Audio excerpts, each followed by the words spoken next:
це 12 в одному. Дуже крутелезний хаб. Знаєте, чому він крутелезний? Тому що тут, опа, є ось такий, покажи, будь ласка, SSD-кейс з активним охолодженням, який підтримує не тільки NVMe диски, що NGFF диски підтримує. В ньому є тут LAN RJ45, є вихід на 2 додаткових моніторів. І, наприклад, на відміну від мого старого Minix, який в мене є, тут є ще додатковий Type-C окремий на 10 гігабіт. Є 2 Type-A, ще тут навіть 3 Type-A, один з Type-A на 10 гігабіт. І є картридери. Коротше, тут багато різноманітних інтерфейсів, які ми зараз підемо і роздивимось. До того ж, він коштує небагато. І знаєте, у чому відмінність ще основна?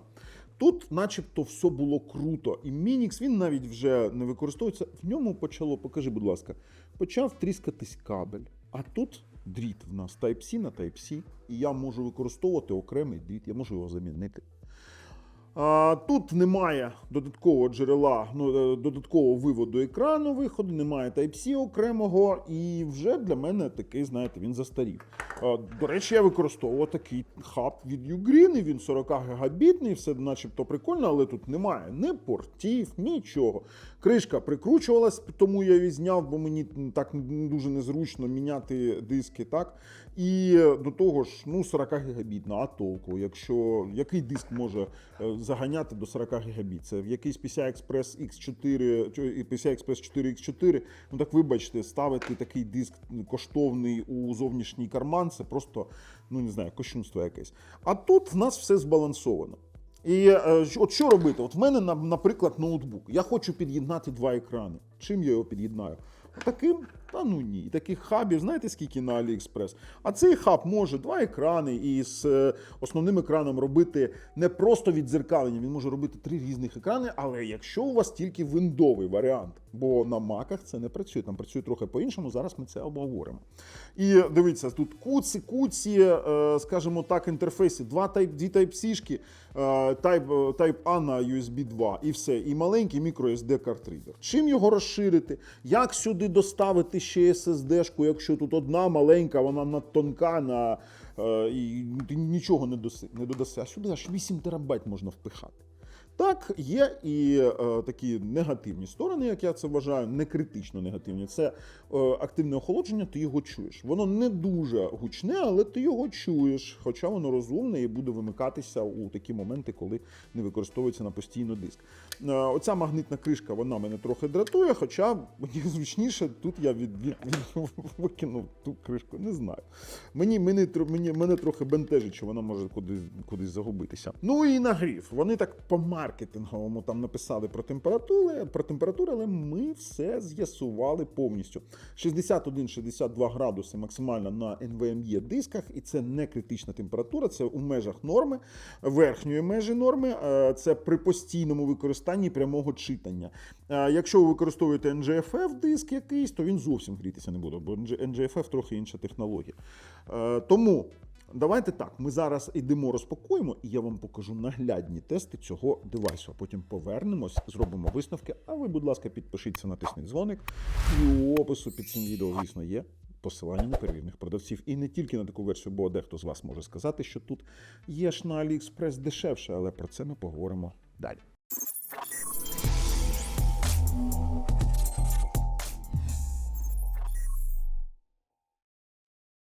Orico Docking Station. Бачите, це в нас док-станція з M2 SSD.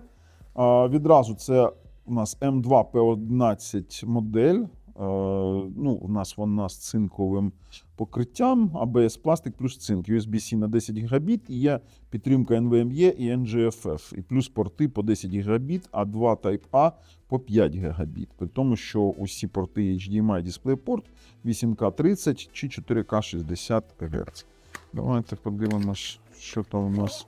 Опа, ось такий кейс. У нас інструкція не дуже цікавить.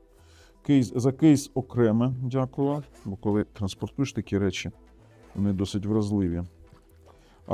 Дуже прикольний дріт, це дата-кабель, він швидкий, це 10 гігабітний, в принципі, давайте відкриємо, подивимось на його довжину. Це 50-сантиметровий. 50? 50, так. Тепер сам по собі у нас це сховище. Зараз ми подивимося, що у нас тут є. Мікро SD-картка, SD-картка, 2 Type-A по 5 Гбіт, один Type-A 10, і ще один Type-C 10 Гбіт. LAN J45 на Гбіт, є вихід під навушники, під гарнітуру, DisplayPort і HDMI. Сюди вмикається комп'ютер, сюди входить Power Delivery для заряджання.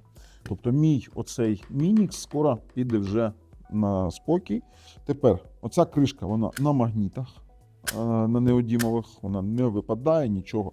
І при тому, що тут є пропил, отвір для вентиляції.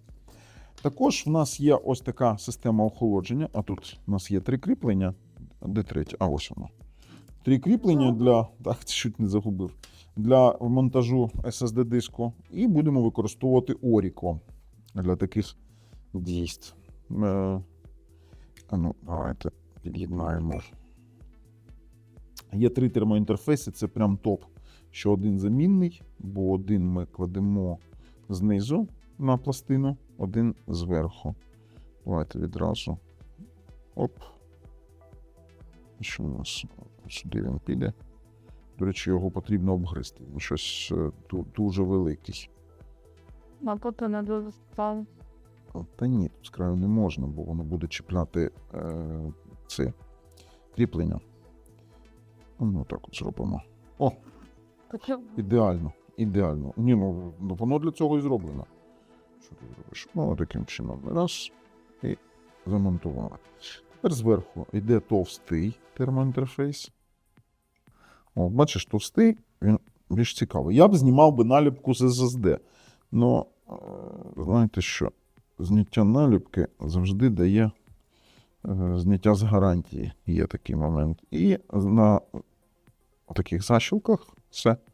У нас повністю змонтована система охолодження. Тепер беремо оце кріплення, вставляємо SSD-диск, вставляємо кріплення.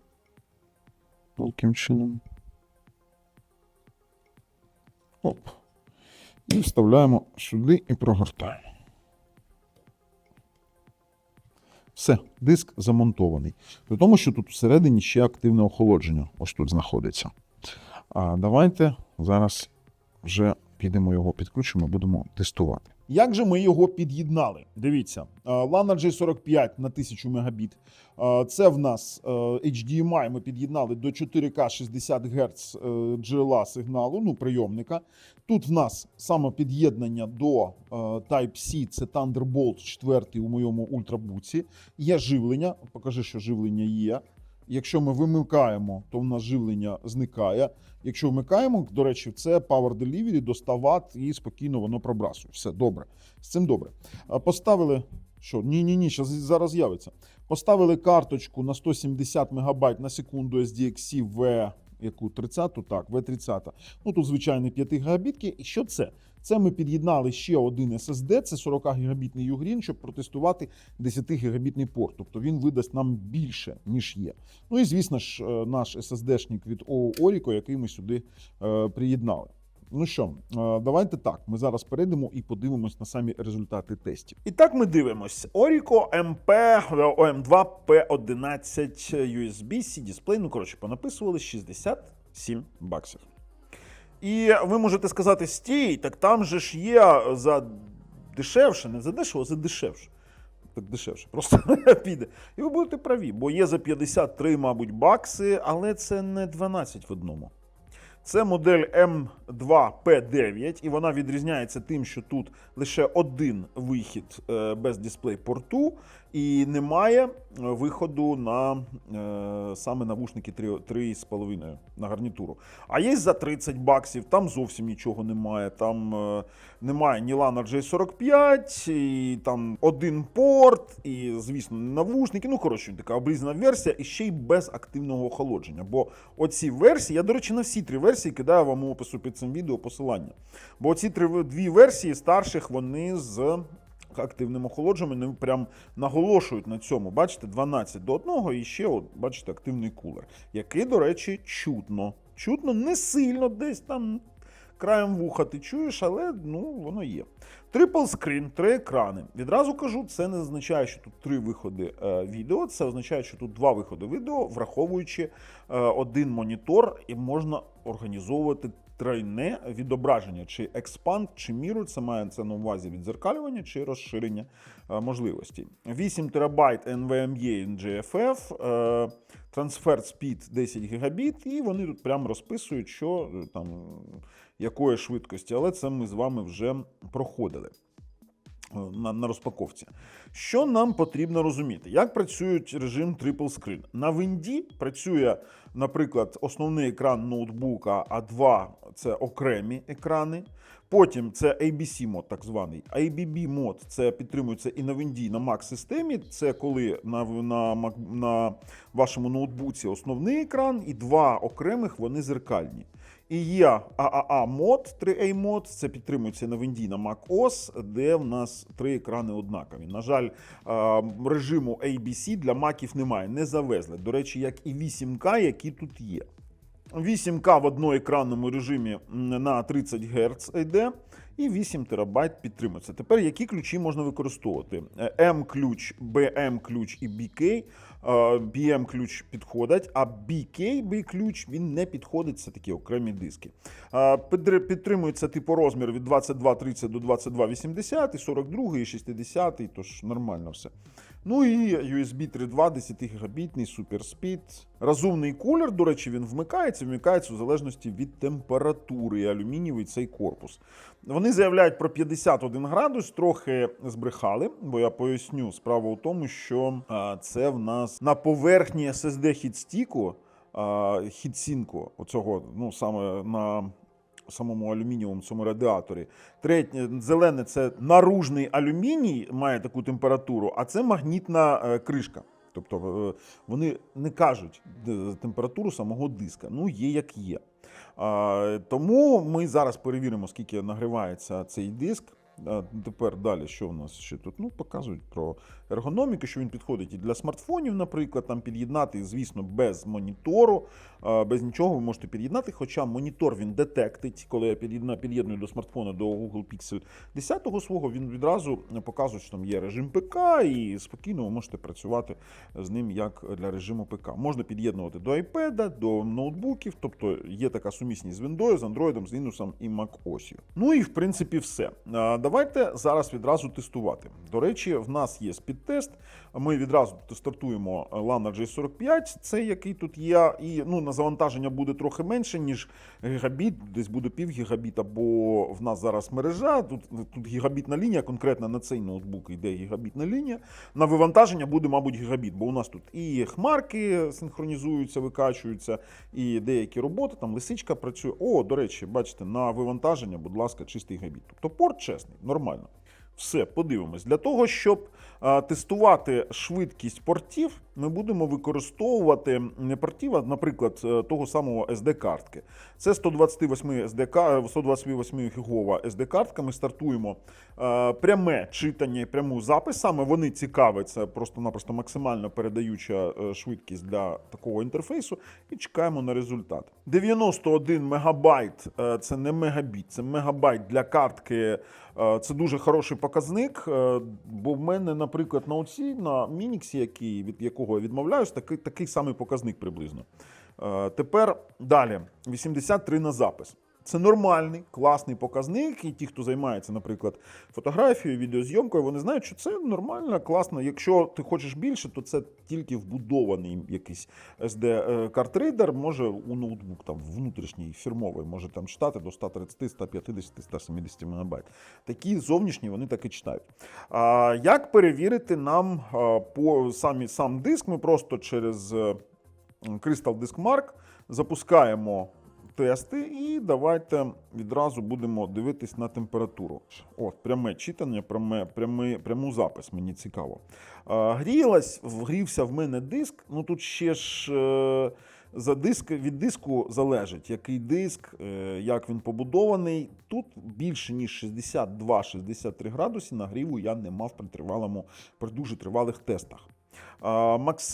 Середній показник тестування в мене був 1050 МБ на секунду. це начитання, і 1050 на запис. Тобто, ну, зараз ми у серії тестів, бачите, температуру ми бачимо 60-60. Абсолютно нормальна температура для зовнішнього девайсу. Давайте ще раз переробимо, тільки поставимо більший об'єм, щоб ми там 1980 на 1021, щоб ми побачили нормальні показники. І ми бачимо 1026 на 1018, щоб ви розуміли, по швидкості 1026, 72 помножити на 8. Саме так розраховується, це 8200. Максимально, що ми бачили, 1050. І ми це зараз побачимо, коли будемо тестувати на диск, який під'єднано на Type-C. Тобто ми тестуємо Type-C на Type-C 10 гігабіт. 5 гігабітні порти немає сенсу тестувати, бо якщо 10 є, то 5 це навпіл. Воно просто ділить. І що ми отримаємо? Ми тут 5 точно отримаємо. Давайте почекаємо саме 10 гігабітні порти. 10, 1046-61, що я і казав. 1046 на 1037, ну фактично. Тобто, це чесний повністю хаб. Чесний повністю. Що нам ще перевірити? Та, в принципі, то й перевіряти більше нічого, бо ми вже все потестували. HDMI, чи підтримує він мультимоніторинг у 4К. І, до речі, ось, будь ласка, наше налаштування. Ось, давайте визначимо другий дисплей. Подивимось, що у нас тут. Він бачить не тільки 3840 на 2160, так підхватило нормально.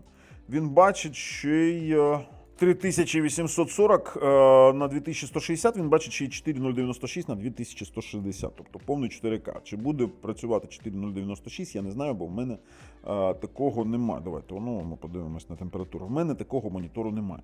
У цілому я дуже-дуже задоволений. Сам по собі кулер працює тихо, але ви його будете чути. Ну що, перейдемо та зробимо висновки. Чи рекомендую? Ну, звісно, рекомендую. Навіть не дивлячись на його якісь маленькі мінуси, які в нього є. Я чесно кажу, за таку ціну, такий універсальний пристрій, я просто змирюся і забуду про це. Класний девайс, залишаю собі. Мій Minix йде вже на пенсію. А мої рекомендації є у описі під цим відео посилання. З вами був Бабл на каналі Технозон Україна. На все добре.